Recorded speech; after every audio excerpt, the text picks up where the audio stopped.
రాష్ట్ర బడ్జెట్ 3,04,965 కోట్లు, 2,26,982 కోట్ల రెవెన్యూ వ్యయం, 36,504 కోట్ల మూలధనం. అసెంబ్లీలో మూడవసారి బడ్జెట్ ప్రవేశపెట్టిన బట్టి విక్రమార్క. మొదటిసారి ఓటాన్ బడ్జెట్ లెక్క 2023లో వస్తే 2024 అప్పుడు ఒక బడ్జెట్, ఇప్పుడు ఇంకొక బడ్జెట్ పెట్టాడు అనమాట. సో ఇప్పుడు మొత్తం మూడు సార్లు పెట్టిర్రు. మా అభివృద్ధి సంక్షేమం జోడు గుర్రాల్లా ఉంది, గాంధీ మాటలే మాకు స్ఫూర్తి. బడ్జెట్ ప్రసంగంలో ఆర్థిక శాఖ మంత్రి బట్టి విక్రమార్క మాట్లాడిరు. 3,04,965 కోట్లతో రాష్ట్ర బడ్జెట్ను ప్రభుత్వం ప్రవేశపెట్టింది. దాంట్లో 2,26,982 కోట్ల రెవెన్యూ వ్యయము, 36,504 కోట్ల మూలధన వ్యయంతో బడ్జెట్ను పెట్టింది. గత ఏడాది కంటే ఈ ఏడాది 29,074 కోట్లు అధికంగా ప్రవేశపెట్టిరు. అయితే గత ఏడాది పెట్టినటువంటి బడ్జెట్లో 70,000 కోట్ల లోటు వచ్చిందన్న ప్రభుత్వము ఇప్పటికే ప్రకటించింది. సో ఆర్థికంగా లోటు ఉన్నప్పటికీ ఈ ఏడాది అధికంగా మరో 29,000 కోట్ల బడ్జెట్ పెట్టడం చర్చనీయాంశంగా మారిపోయింది. ఏ శాఖకు ఎంతెంత కేటాయించారు అనేది కూడా ఇక్కడ క్లియర్ కనపడతా ఉన్నది. ఇది మొత్తం బడ్జెట్ విలువ. బడ్జెట్ 3,04,000 కోట్ల బడ్జెట్. దీంట్లో రెవెన్యూ వ్యయం ఇంత, మూలధనం ఇంత.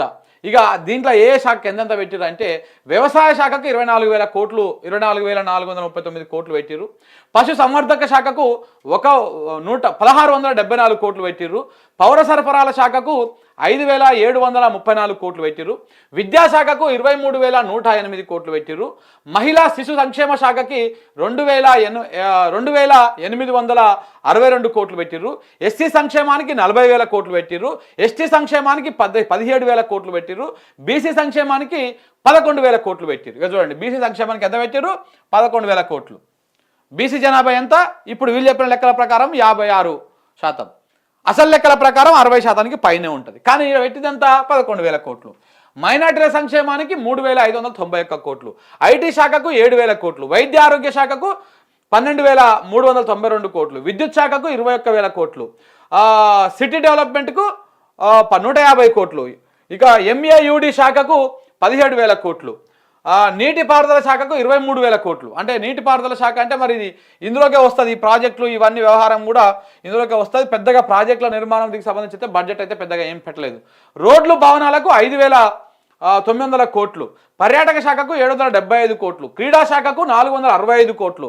ఫారెస్ట్ స్టాండ్ ఎన్విరాన్మెంట్కి 1,023 కోట్లు. దేవాదాయ శాఖకు 190 కోట్లు. హోంశాఖకు 10 కోట్లు. 10,188 కోట్లు. మొత్తము ఈ రకంగా ఈ శాఖల వారిగా ఈ శాఖకి ఇంత కేటాయించారు. అయితే మరి పైసలన్నీ ఎక్కడికి వెళ్ళి వస్తాయి, ఎట్టెట్టు వస్తాయి అంటే రాష్ట్రానికి వచ్చేటువంటి ఆదాయాన్ని కూడా ఇక్కడ చూపించారు. ఒకసారి ఎక్కడికెళ్ళి మనకు రాష్ట్రానికి ఆదాయం వస్తుంది అనేది మొత్తం పన్నుల రూపంలో. అంటే రాష్ట్రంలో మనము కొనేటువంటి ప్రతి వస్తువు మీద మనం పన్ను కడతాం. పెన్ను కొన్నా, పెన్సిల్ కొన్నా, బల్పం కొన్నా, పాల ప్యాకెట్ కొన్నా, ఇంట్లోకి కావాల్సిన ఏ సరుకులు కొన్నా మనం నిత్యం తీసుకునే ప్రతిదానికి, కొనేదానికి, వాడేదానికి మనం పన్నులు కడతాం. ఆ పన్నుల రూపంలో ఈ సంవత్సరంలో అంటే ఏప్రిల్ 1వ తారీఖు నుంచి మళ్ళా వచ్చే సంవత్సరం మార్చి 31వ తారీఖు దాకా ఈ సంవత్సర కాలంలో పన్నుల రూపంలో ప్రజల నుంచి ప్రభుత్వం వసూలు చేసేటువంటి పన్నులు ఎంత అయ్యా అంటే 1,45,419 కోట్ల రూపాయలని ప్రజల నుంచి పన్నుల రూపంలో తీసుకుంటుంది. తీసుకొని ఇక దాంతోపాటు అప్పులు ఎంత తెస్తుంది? బడ్జెట్లో పెట్టిన దాని ప్రకారం అప్పులు 69,639 కోట్ల అప్పులు తెస్తామని చెప్పారు. అంటే అటు ఇటుగా ఒక 70,000 కోట్ల అప్పు తెస్తామని చెప్పారు. ఇప్పటికే 1,54,000 కోట్ల అప్పు ఉంది ఆల్రెడీ. ఇప్పటికే ఎవరు రేవంత్ రెడ్డి గారు వచ్చినాక తెచ్చినటువంటి అప్పే. ఇవి కాకుండా ఏమని చెప్తున్నాడు? 70,000 కోట్ల అప్పు ఈ సంవత్సర కాలంలో తెస్తా అంటున్నాడు. 70,000 కోట్ల అప్పు తెస్తా అంటున్నాడు.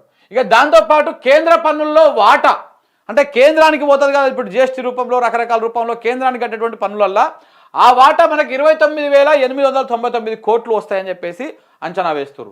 ఇక పన్నేతర ఆదాయం అంటే పన్ను లేనటువంటి పన్నేతర ఆదాయం వచ్చేసి 31,618 కోట్లు. గ్రాంట్లు ఏడేడు కింద 22,789 కోట్లు వస్తాయని చెప్పేసి అంచనా వేస్తూ ఉన్నారు. స్టాంపులు రిజిస్ట్రేషన్ల ద్వారా 19,087 కోట్ల ఆదాయం వస్తుందని చెప్తా ఉన్నారు. ఎక్సైజ్ ఆదాయం వచ్చేసి 27,623 కోట్లు. అంటే మందు అమ్మేటువంటి మందు మీద వచ్చేటువంటి ఆదాయం 27,000 కోట్లు రావాలని అంచనా చేస్తూ ఉంది ఈ సంవత్సరానికి రాష్ట్ర ప్రభుత్వం మొన్నటి బడ్జెట్లో. అమ్మకం ద్వారా పన్ను వచ్చేసి, అంటే అమ్మకం అంటే ఏంటిది, మరి ఇప్పుడు భూములు అమ్మేటువంటి కార్యక్రమం ఇవన్నీ అమ్మకం ద్వారా 37,000 కోట్లు. అంటే ఇది కూడా అప్పు కిందకి అవుతుంది లెక్క ఇప్పుడు 1,50,000 కోట్లు.